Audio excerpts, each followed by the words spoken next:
6 p.m. We ready to roll? Okay. I'm calling the meeting to order here at 6 p.m. It will be held electronically due to the emergency situation.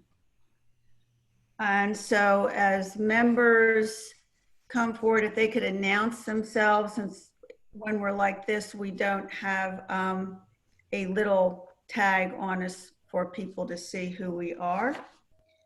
And I am participating remotely from my home at 4950 Anderson Highway. And now I'll go through the members.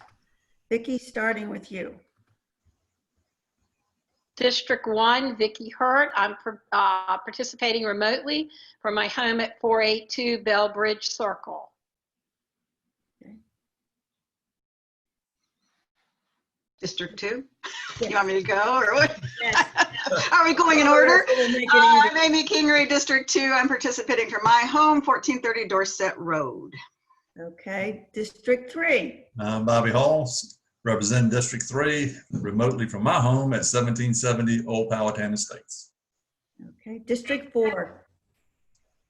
Pendergast, District 4, attending the meeting remotely from 1700 Gateway Road. Okay, and I forgot to mention my district is District 5. Andrew, you want to introduce yourself? Yep, I'm Andrew Pompey, Planning Director, also participating remotely.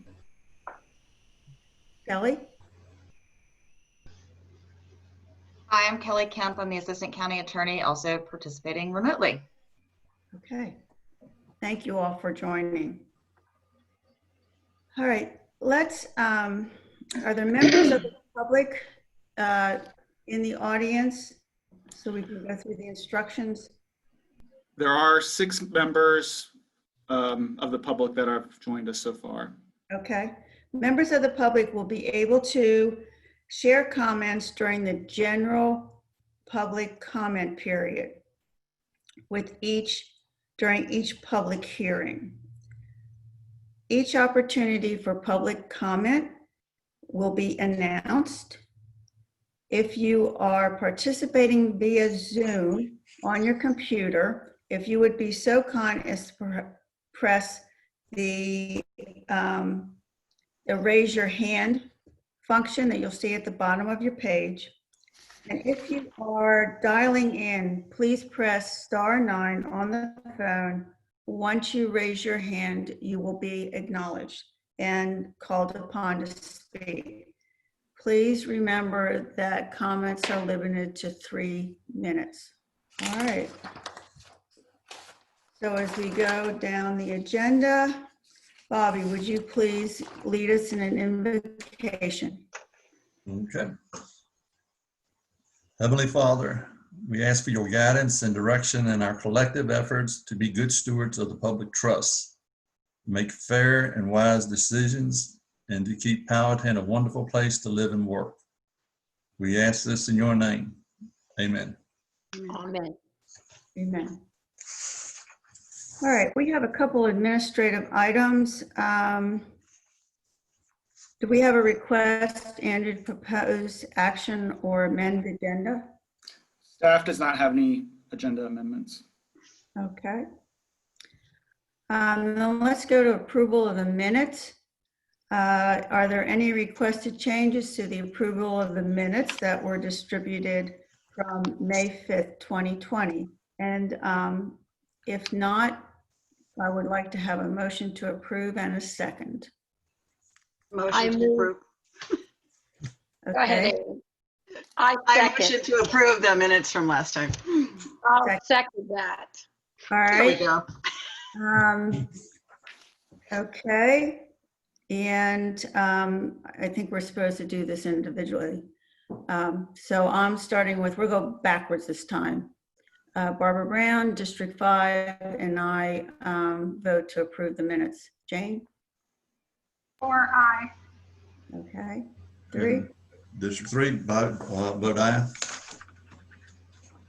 Amy Kingery, aye. District 2. Okay. Vicki Hart, District 1, I approve. Thank you all. The minutes are approved. Uh-oh, wait a minute. There we go. Okay, public comment period. At this time, the Planning Commission will hear citizens' comments on matters that are not scheduled for public on this particular meeting. The general public comment period is now open. If you would like to make a comment, please raise your hand and you will be acknowledged. You can use the Zoom controls or press *9 on your phone.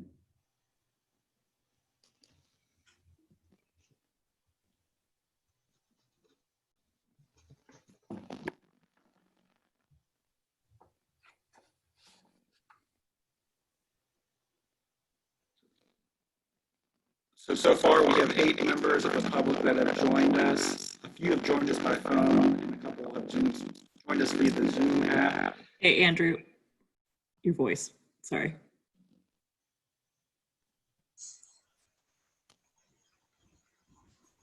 Is that better? Yeah. Yes. So we have 9 attendees so far that have joined us on the call. Some have joined us via the Zoom app and 2 have joined us via the phone. If anyone would like to join the public comment period, again, as Dr. Brown stated, you can raise your hand using the Zoom controls, or you can press *9 on your phone.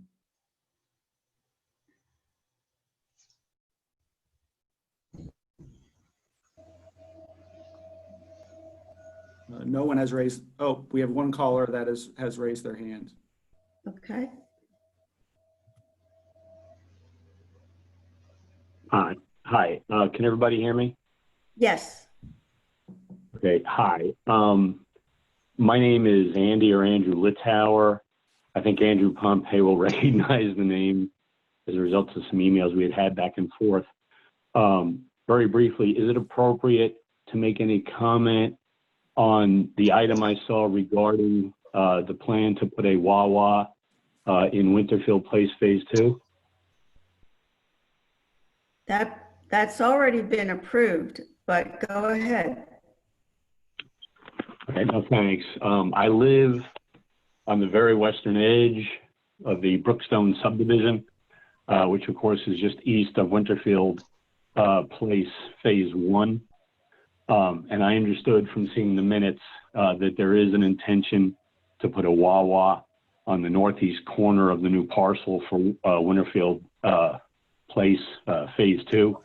I guess my only request on behalf of myself and those of us who live on the extreme western edge of the Brookstone subdivision would be that whenever, the process of the planning, but obviously now the installation of that Wawa, to please keep in mind to try to keep the neighborhood as peaceful and as quiet as possible, realizing that the Wawa is an enterprise that could operate later than some typical office-based type enterprises like 6 o'clock. So this may go to 8, 9, 10 o'clock at night, and realizing there will probably be a gas station associated with it, to please keep in mind that we would like to keep the neighborhood, i.e. Brookstone in this case, of course, and I know there's Bell Ridge and some other areas adjoining that parcel, to please keep the neighborhood as peaceful and orderly as possible.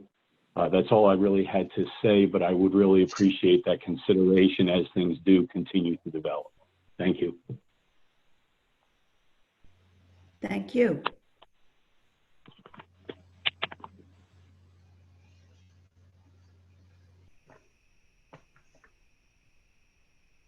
Okay, hearing no other comments ready to be made, we will move on to old business.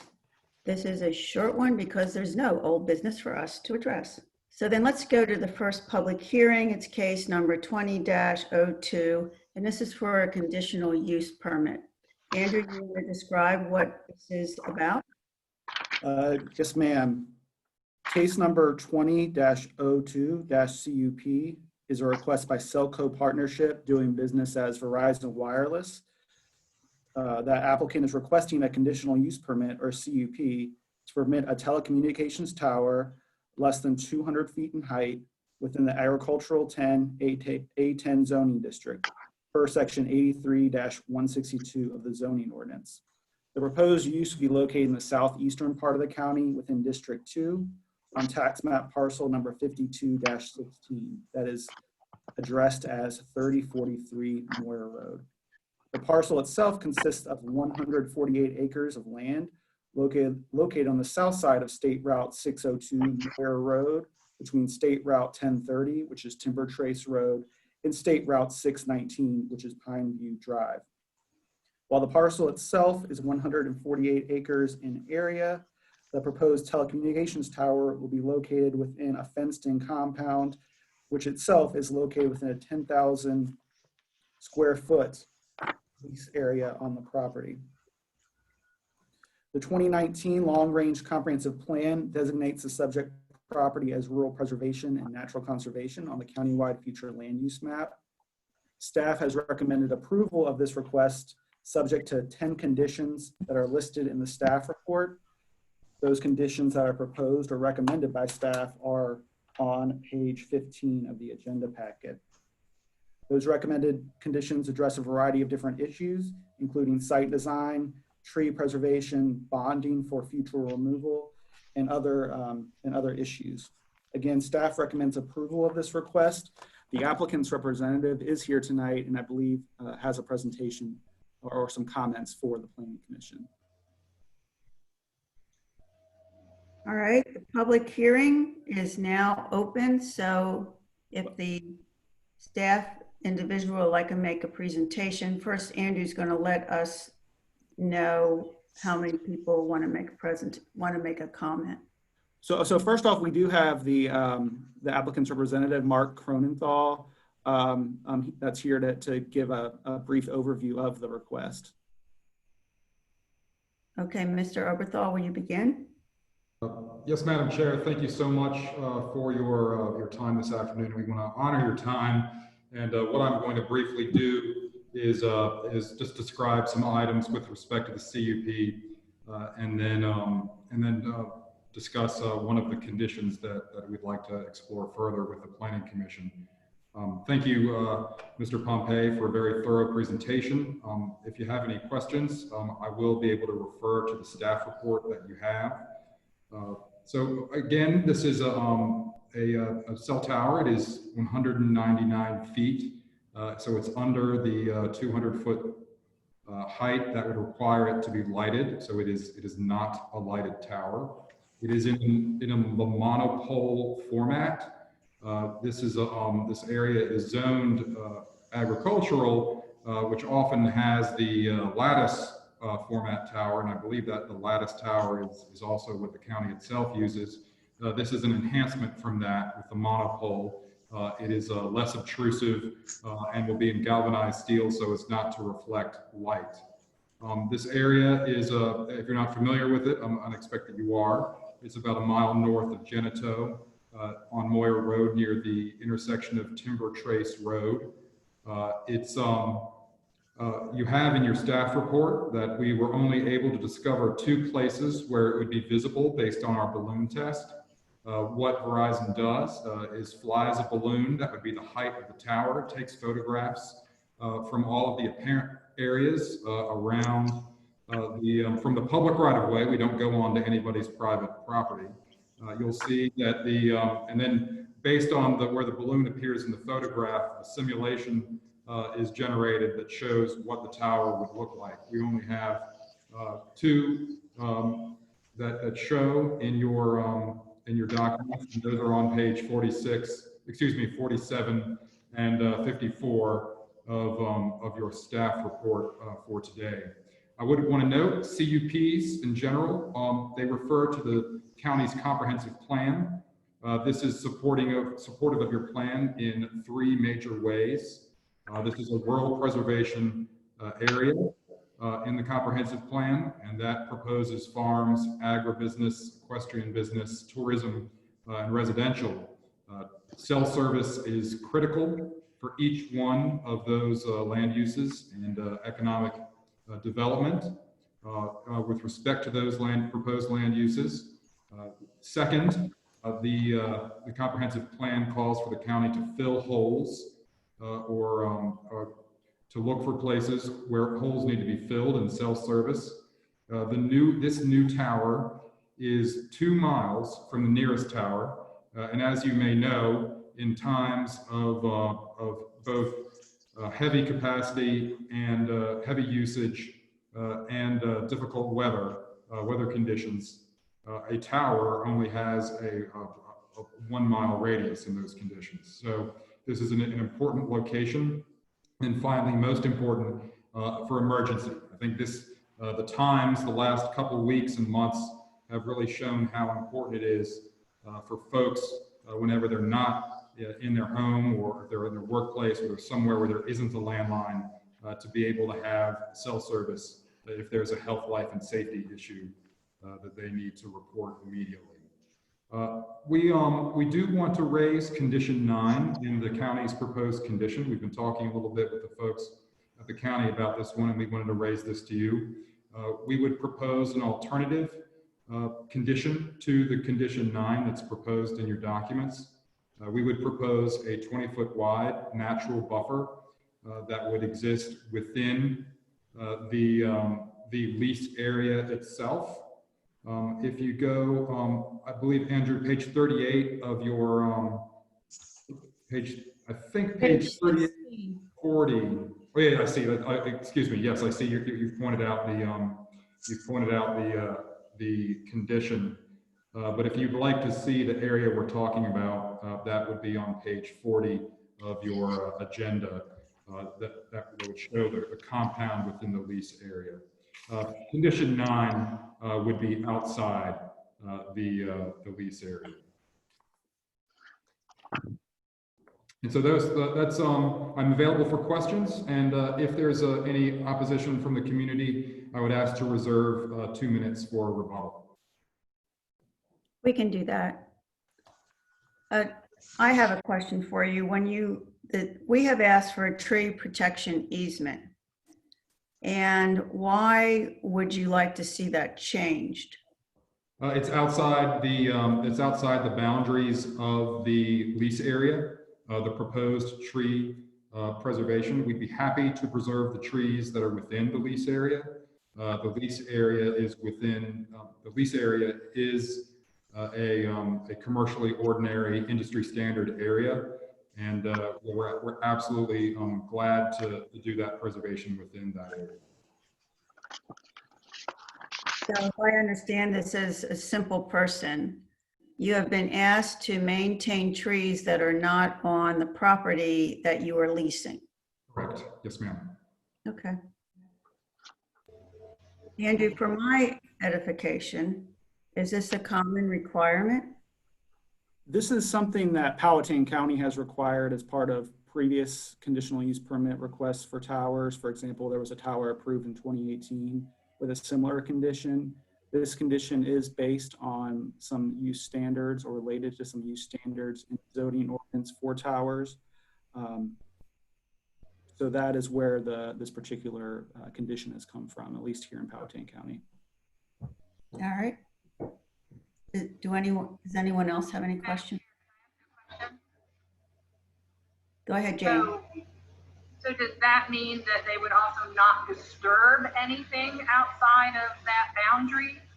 So if we don't want to maintain it, we're also not going to disturb any of it? Mr. Kronenthal? I'm sorry, ma'am. I thought you were directing that to Mr. Pompey. So the sole areas that we intend to disturb are the compound area itself and any of the access road, and those are shown on page 40 and of your materials that you received. And then we would the tree line is shown in that drawing, and we would not plan to disturb anything where the existing tree line is shown on that drawing. During the installation of the tower, then that area wouldn't be disturbed either? No, ma'am. Thank you.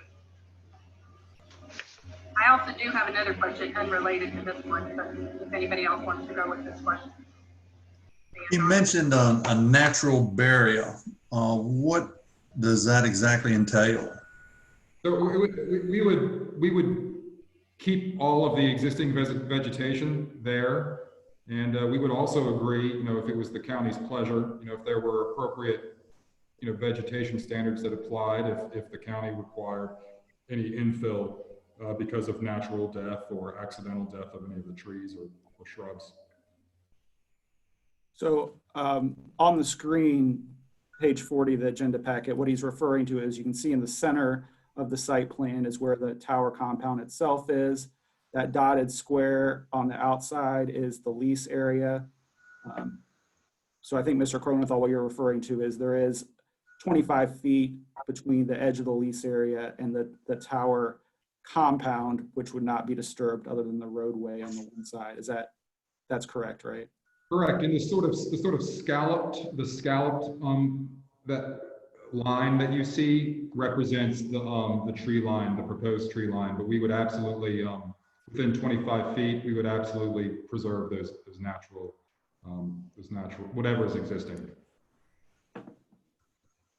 I have a question, Madam Secretary. Yes, go ahead, Vicky. Okay, so from the tower to the tree line as diagrammed here, is that 50 feet? No, ma'am. You can see that it is 25 feet from the tower to the interior compound, which is the interior square. Is that the fencing around the tower? Yes, ma'am. Yes, ma'am. So everything outside the fencing, we would expect to, to keep to the width of 25 feet and replant, if that was appropriate, if there was some sort of issue that required that replant according to county standards.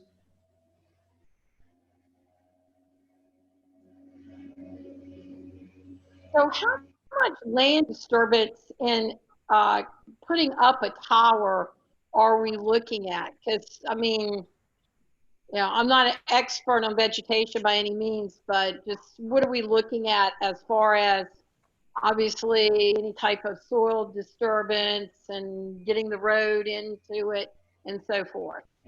Yes, ma'am, and that's typically that is typically prepared at the time of site plan approval. So we don't have a crystal clear way to show that now, and we'd be able to and what's customary is to be able to provide that then. But the site plan the site disturbance seldom exceeds the compound area and the area immediately around where the road will be installed. This isn't so it's a monopole, so that there will be equipment that does prop it up, but it's typically assembled in pieces, and then the monopole instead of the lattice is typically an easier assembly than other types of towers. Exactly. Okay, thank you. Anyone else? Madam Chairman, All right, go ahead, Bobby. just inside that 25-foot perimeter fence, is that grass or gravel or what's on in that area? So that is typically gravel. It is also often grass. So I think it's not really, it is either of gravel or grass. And it'll likely be gravel around the equipment, the road itself that's shown, and around the immediate area of the tower itself. And in growing season, it's typical. There's usually one vehicle trip per month by Verizon or its affiliates to these towers.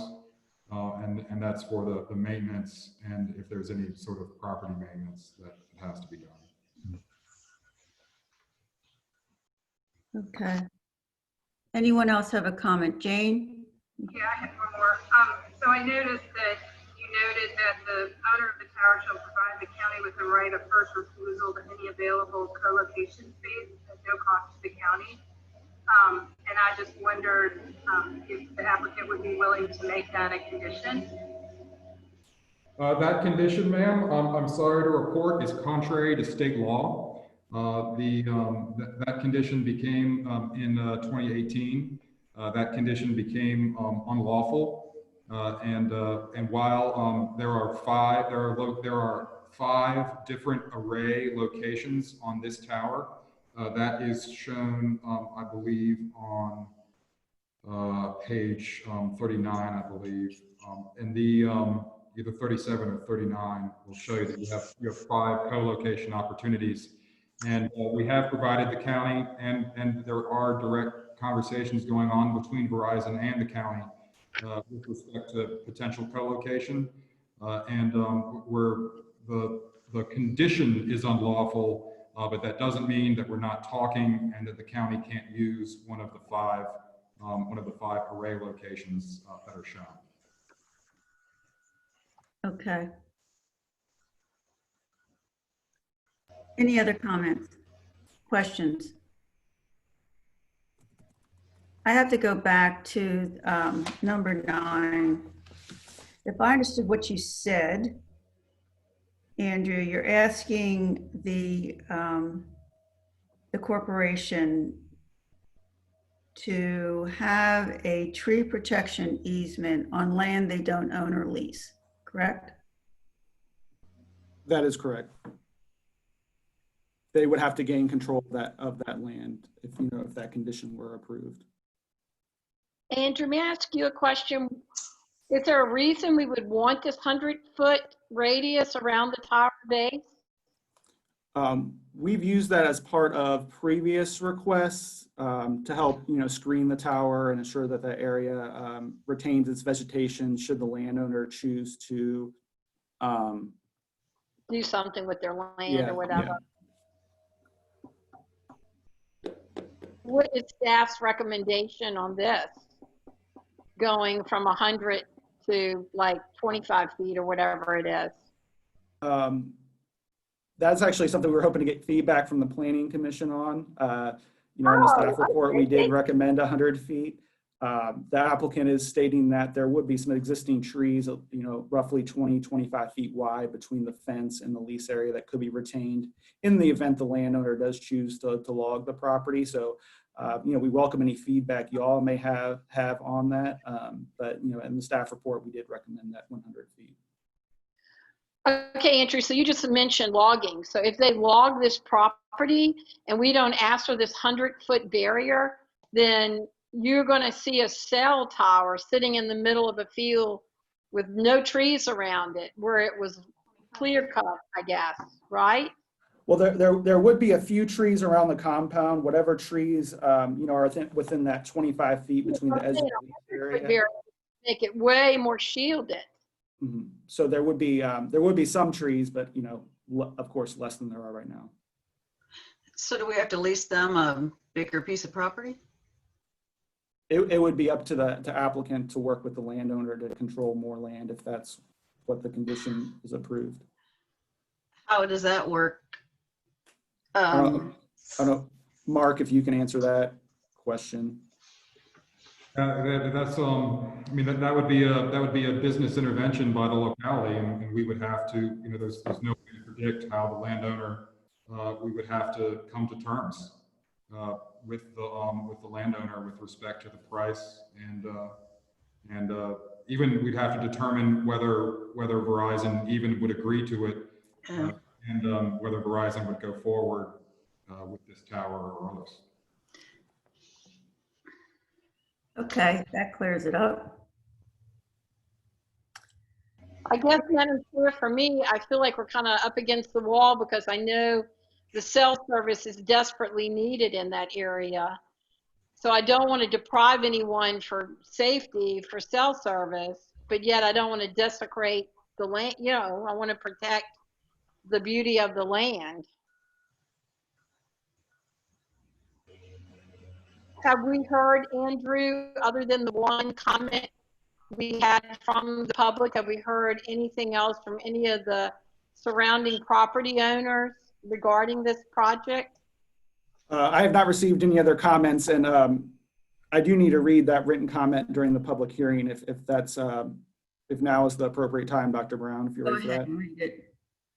All right, so as you mentioned, Mrs. Hurt, we did receive one comment that a local neighbor wanted to be read during the public comment period. Harry Hunter lives at 1160 Timber Trace Road. That is the first house on the left once you enter the subdivision. And this is what he writes. I'm writing to you concerning the CUP for the Verizon wireless tower off of Moyer Road. I am probably one of the 5 closest properties, 1160 Timber Trace, to the actual tower site, and will likely be able to see the tower from our backyard during the fall and winter when there are no leaves on the trees. I support the CUP because I believe it's important for area residents to have reliable cell phone service in the area. Many people no longer have a landline, so it's critical to be able to call 911 on your cell phone in the case of an emergency. I also regularly see people stop on the road in front of our house to complete calls before they drive further into the neighborhood. So that was the only written comment that we received. And again, the citizen wanted read in the public hearing. Okay. All right, I am going to, are there any other questions for Mr. Kronenthal? All right, in that case, the public hearing regarding this case is now open. The same instructions apply. If you would like to make a comment, please raise your hand using your Zoom controls or push *9 on your phone. Andrew will let us know how many people want to speak, and we will move forward from that. So again, as Dr. Brown mentioned, if anyone would like to speak during the public hearing, they can hit the raise your hand controls on the Zoom app or *9 on the phone. Right now, there are 12 people attending the meeting, and I do not see anyone that's raised their hand to speak regarding the proposed cell tower.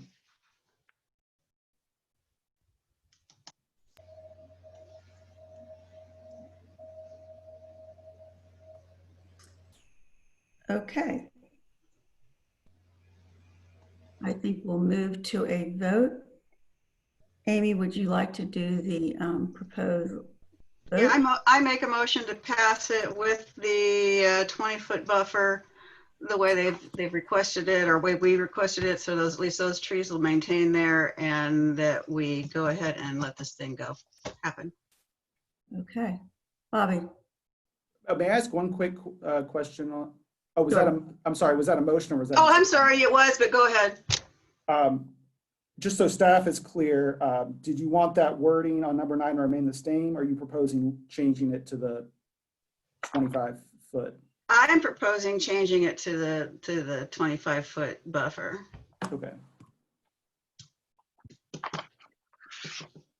Okay, Bobby? It's a tough decision. The 20 feet doesn't leave a lot of room if that property owner does clear cut. But with the desperate need for cell towers, I'll have to vote for it, yes. Okay. Jane? Aye. Aye. Vicki? Yes, I'm with Bobby. I agree with his statement. The safety of the citizens are paramount here. All right, and I vote for the motion as stated by Amy also. So again, staff has it correct. The Planning Commission recommended approval of the CUP by a vote of 5-0 with condition 9 amended so that there was a 25-foot buffer around the tower compound. That is correct. All right.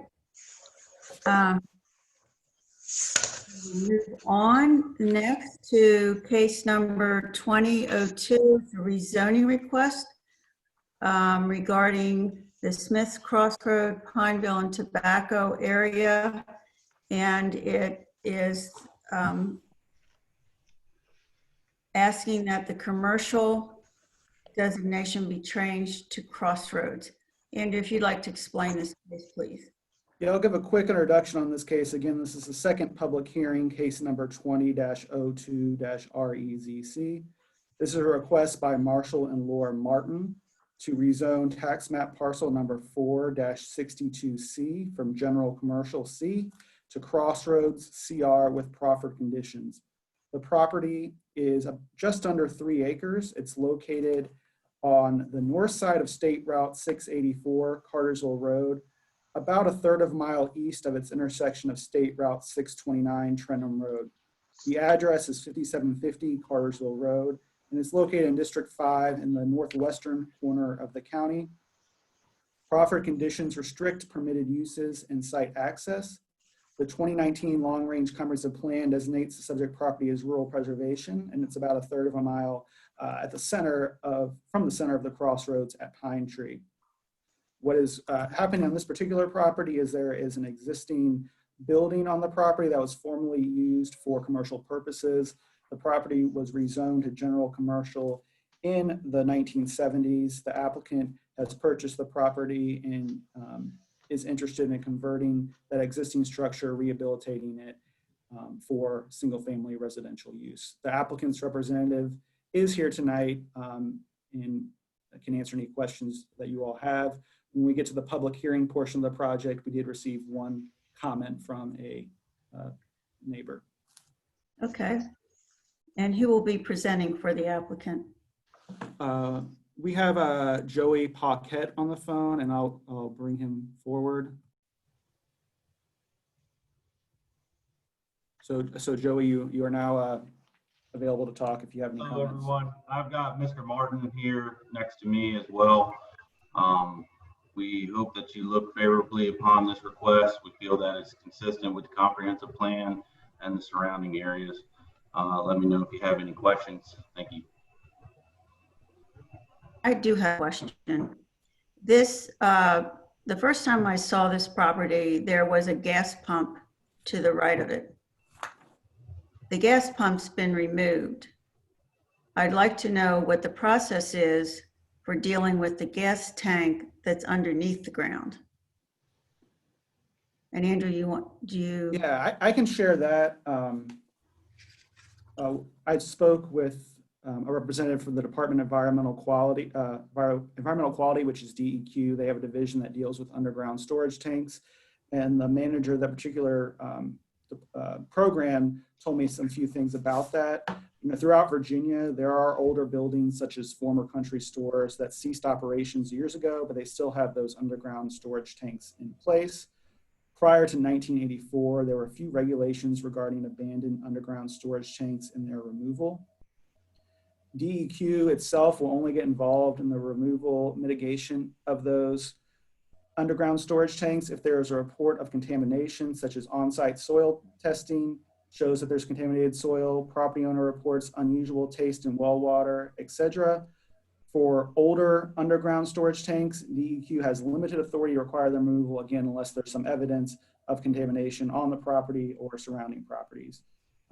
Many times, lending institutions, based on this gentleman's experience, require the investigation of underground storage tanks prior to approving a loan. For example, banks often require on-site soil testing. So Powhatan County itself does not get involved in the removal of underground storage tanks if that's an issue on this particular property, but DEQ may get involved if there is a report of soil contamination. Okay, thank you. All right, so the preferred conditions are that only one entrance be available, and that the property not be used at all for any sort of commercial enterprise, correct? That is correct. There is a proffered condition. The second proffered condition limits permitted uses to single-family detached dwellings, live-work dwellings, or a community garden. The Crossroads zoning district allows a variety of commercial and residential uses, but with this proffered condition, it would be limited to residential use. Okay. Mr. Paquette, do you have any other comments? No, ma'am, not at this time. Thank you. All right. Let's move to the public comments if there are any other ones. So we have 10 attendees right now on the call. If they would like to join and comment on this particular case, they can hit the Zoom raise your hand control on the app or press *9 on the phone. No one has raised their hand, Dr. Brown, but I can read the comments that were submitted via email. Please. Terry Adcock submitted some comments via email. She states, I am in support of the zoning change on this property. I am the owner of the horse farm directly across the street.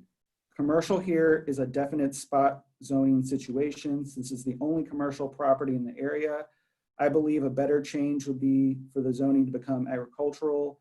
I know that your reasoning for not going to this zoning is that the property is less than 10 acres. In this area, in a 2-mile radius, there are at least 20 agricultural properties that are less than 2 acres. If the agricultural zoning can't be done, I support the change that you are proposing as long as the proffered condition of no commercial is upheld. And again, that's Terry Adcock. Okay. Was that the only comment? That is the only written comment that we received prior to the meeting. How about the public? Are anybody raised their hand?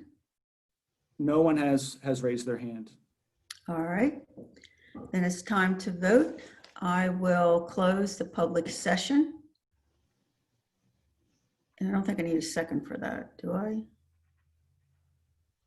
All right, but I do need for this. And I propose that this conditional use request be granted with the conditions that there is no commercial use of the property. I need a second. I second it. Thank you. I'm voting for this one since it's my idea. All right, let's go to 1. Vicky.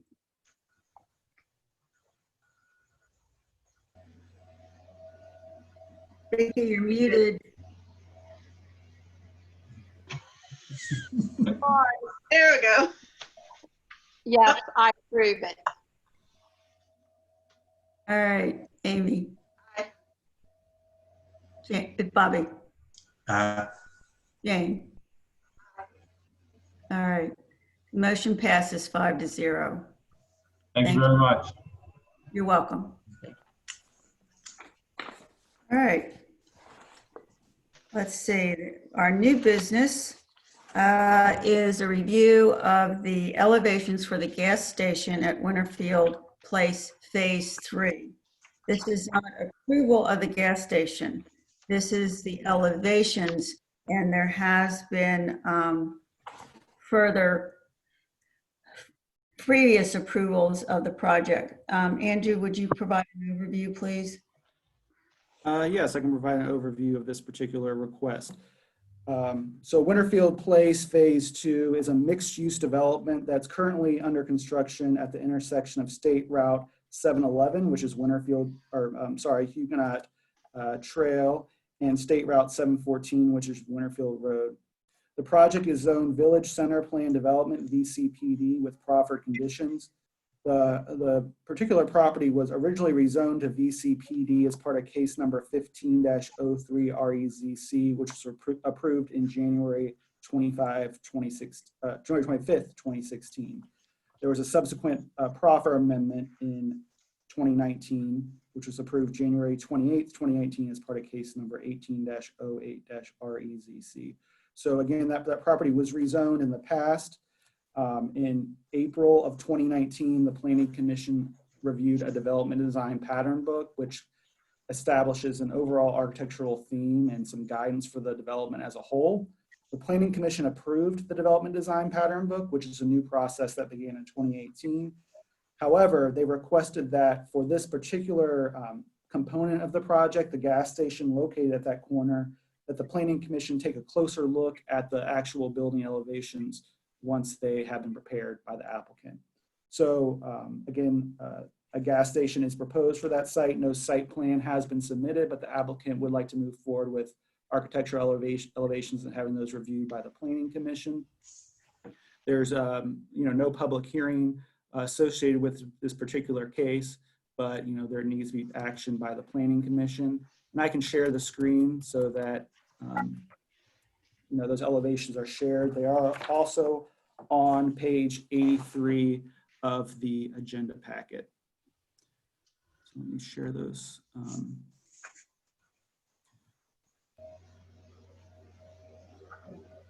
So again, this is what the proposed specific elevations will be for that particular gas station on that property.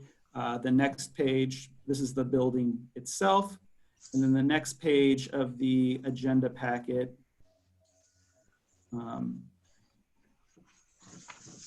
shows what the gas canopy itself will look like with six filling stations and then the gable roof and the stone column. So that is what is proposed. The applicant's representative and the engineer that are working on this particular project are on the line right now, and I believe they do have some comments to share with you all when you're ready. Are there any questions before we hear from the applicants? They can begin.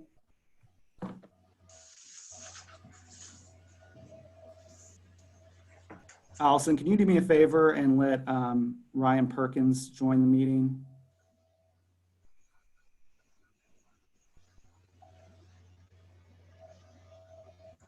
Good evening. Can you hear me? Yes. Great. So yeah, Jeb Bell from Wawa was unable to make the meeting at the last minute, so I'm going to fill in. My name is Ryan Perkins. I'm the engineer and applicant on this Wawa. Casey Sowers is the developer. He's also on the line. But I just wanted to point out a few things on this elevation. We have worked with Mr. Pompey and Ms. Hurt. We've met with both of them and gone back and forth since we started this project, starting from Wawa's standard prototype. Wawa's architects have made some pretty drastic revisions in order to fit the architectural elements of the Wawa and match them with what's in the design book. So just a few elements I just wanted to point out on the call. So Wawa did add a Dutch seam metal roof. That's not typical. So they added that to better match the surrounding developments of Winterfield Place 2. We've placed dividers in all of the windows to give it more of that colonial feel. The front porch on the front elevation, we've added an additional column. We have also on the left or east elevation along Winterfield Road, as well as the front and rear of the property or rear of the building, we've added shutters. We've also added a gable to the roof on Winterfield Road to break that roof line up a little bit. All of the colors and stone and brick that are used or that are now shown are matching the rest of the development as well. The exterior doors have been painted a darker color to blend in with the building rather than white that would typically stick out. And the biggest change on the fuel pumps themselves is that a gable or A-frame roof has now been shown as opposed to the more typical sloped roof that you see on these Wawas. So I can try to answer any questions that you all have. I don't have a question. I do have a comment. This is probably the best looking Wawa I've ever seen. I'm from the Philadelphia area early on, and so I've known Wawa for a long time. We vacation up there. Sure beats what's out near me. Well, Wawa's not on the call, so I'll take credit for all of that. All right. Madam Chair, I will have to say that Wawa has been very accommodating, meeting with Andrew and myself and listening to our suggestions to get the Wawa to blend as well as we can with the architecture that it is part of, architecture of the project that it's in. So I am pleased and appreciative of their responsiveness. Yeah, I was going to say y'all have done a very fine job of blending and working with our new architectural standards, and it's a very very nice looking structure. Wawa, I think they'll be proud of it too when it's built and put in place, and I think the surrounding homeowners that are not too far from there would be proud of it too. Well, that's certainly great to hear. Yeah, they worked hard to match the surroundings, and they do this on most of their sites where they try to fit in and not stick out and be that gas station that's on the corner that you see that's all bright and well lit. So that's great. It looks very nice. Our compliments. Any questions to the representative? Nope. Okay. All right, Vicki, would you like to make a motion? Yes, I move that we accept the design as presented to us tonight of the Wawa at the intersection of 7-Eleven and Winterfield Road as presented. All right. Amy? I'll second that, I guess, and then I also say aye, yes. Bobby? I'll say yes to. All right. Jane? Did we lose Jane? I don't see her. Yes. Oh. You can hear me? I'm sorry. Oh, there she is, coming. Nope, Okay. there she is. You voted yes, I think, right? Yes. All right. And District 5, Barbara Brown, I also vote yes. Motion passes. Thank you. You're welcome. All right. As there is no other agenda materials, I'd like to have a meeting to adjourn. Everybody wants to stay? I'll motion to adjourn. I'll second. All right. Thank you, Andy. Thank you, Kelly. Thank you, Alyson. We are adjourned. Thank you. Thank y'all. Yeah. Good night, everybody. Good night.